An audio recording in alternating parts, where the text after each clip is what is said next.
श्री राजीव राय। धन्यवाद सर, आपने मुझे बोलने का मौका दिया। मैं इस बिल में अपने कुछ सुझावों के साथ बोलने के लिए खड़ा हुआ हूं। यहां बैठे हुए में कोई नहीं चाहता कि हमारे देश के कानून इतने कमजोर हो कि जो आए वो चाहे रहे, जब चाहे रहे, जैसे जो मन करे वो करे और जो मन करे वो जाए। लेकिन सवाल ये है कि जब हम ये कहते हैं कि हमारे यहाँ आवश्यकता से अधिक लोग रह गए, इलीगल लोग आ गए या ओवर स्टेट कर गए, वीजा की प्रॉब्लम, जिस तरह मनीष तिवारी जी जो बातें कह रहे थे उन बातों को दोहराऊंगा तो ज्यादा टाइम लगेगा। सर, एक छोटी सी बात होती है, कोई किसी देश में जाकर ओवर स्टे या इलीगल इमिग्रेशन क्यों करता है? या तो उस देश में खुशहाली की व्यवस्था हो, अच्छा अर्थव्यवस्था हो, बेहतर फ्यूचर हो, जॉब हो, या कोई अपराध करने के लिए आता है। और उसका एक ही पैरामीटर है, पासपोर्ट में आपकी रैंकिंग क्या है, आपके पासपोर्ट की ताकत क्या है। 2014 में आप 76वें स्थान पर थे, डंका बजाते बजाते 2024 तक आते आते 50वें स्थान पर आ गए। तो ये बताता है कि आपकी ताकत क्या है। बिल में कुछ ऐसी बातें हैं जो अंतर्राष्ट्रीय मानकों को देखा जाए तो बैलेंस नहीं रखता है।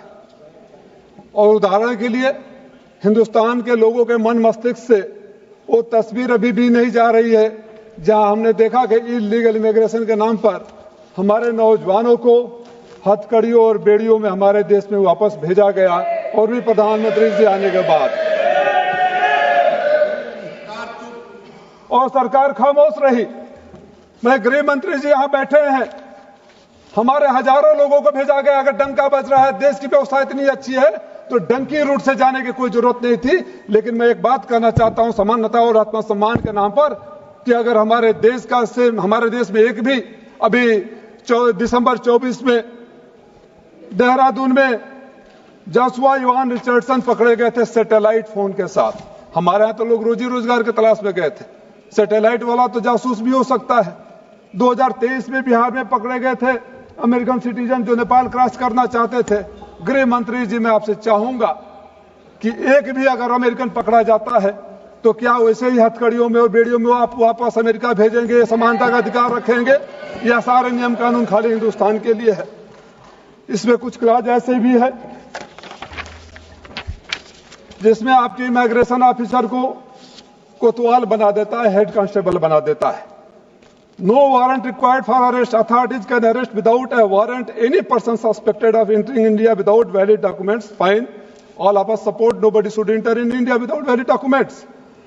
Arrest can be made even on reasonable suspicion rising concern of subject. A reasonable suspicion तो इंडिविजुअल हो सकता है। आपको लगता हो कि कोई पत्रकार आकर आपकी आलोचना कर सकता है, कोई आकर आपकी डॉक्यूमेंट्री बना सकता है, तो आप उसको भी रोक देंगे। जो आपकी आइडियोलॉजी से सूट ना करे आप उसको भी रोक देंगे। कॉन्स्टिट्यूशन की भी बातें होती है। अब foreigners are barred from associating with a person of specific description. It is a very vague and open term. इसके लिए तो कुछ आपको स्पेसिफाई करना पड़ेगा ना सर। आप जिसको चाहें अपने हिसाब से डिसाइड कर दे। आर्टिकल 21 इंटरनेशनल सिटीजन्स के लिए भी कुछ फंडामेंटल ह्यूमन राइट्स देता है। अगर आप उसका सम्मान नहीं करेंगे तो जो भी आपके खिलाफ खड़ा है, चाहे बाहर की धरती से बोल दे, यहां से बोल दे, आप उसको रोक देंगे। और अच्छा हुआ आज कानून आया। इससे पहले तो हम सरकार के मंत्रियों, मुख्यमंत्रियों को जब भी चुनाव होता है खाली यही सुनते आए हैं कि इस प्रदेश में इतने बांग्लादेशी घुस गए, इतने पाकिस्तानी घुस गए। आपका आज से पहले रोकने का काम नहीं था, गिनने का काम था कि झारखंड में बांग्लादेशी आ गए, उत्तर प्रदेश में बांग्लादेशी आ गए, बिहार में बांग्लादेशी आ गए, और तो और नाक के नीचे दिल्ली में रोहिंग्या और बांग्लादेशी आ गए। तो उनकी भी कुछ जिम्मेदारी होती है क्या? अगर उनकी कोई जिम्मेदारी नहीं होती है तो उनकी भी जिम्मेदारी तय होनी चाहिए। सबसे पहला बड़ा ऑब्जेक्शन है, ये बेसिक फंडामेंटल राइट का भी है। डेमोक्रेसी में अच्छा नहीं लगता कि इमिग्रेशन काउंटर पर कोई देश में आता है, वहां के अधिकारी को कोई भी अपलेट अथॉरिटी नहीं हो जहां जा सके आप किसी को रोक दे। स्कूल, कॉलेज, अस्पतालों में तो नियम पहले से ही थे।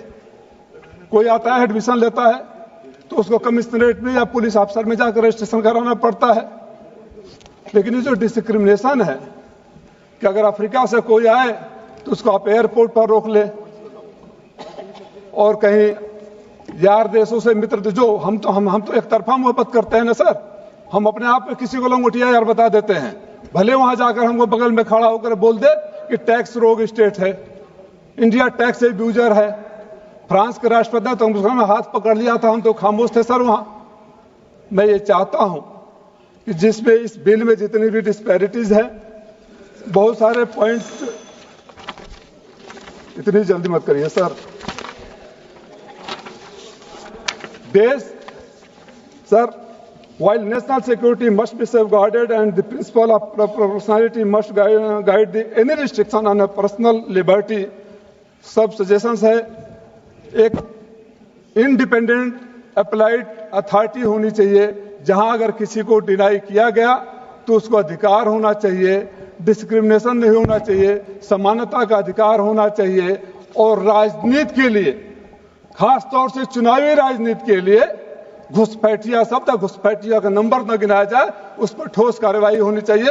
मैं चाहूंगा सुझावों के लिए, ये बहुत राष्ट्रीय सुरक्षा का विषय है, अंतर्राष्ट्रीय मुद्दे का विषय है। इस पर एक बार पुनः विचार कर इसको कमेटी के पास भेजा जाए, स्क्रूटनी हो और सारे सजेशन के साथ अगर बिल वापस में आएगा तो देश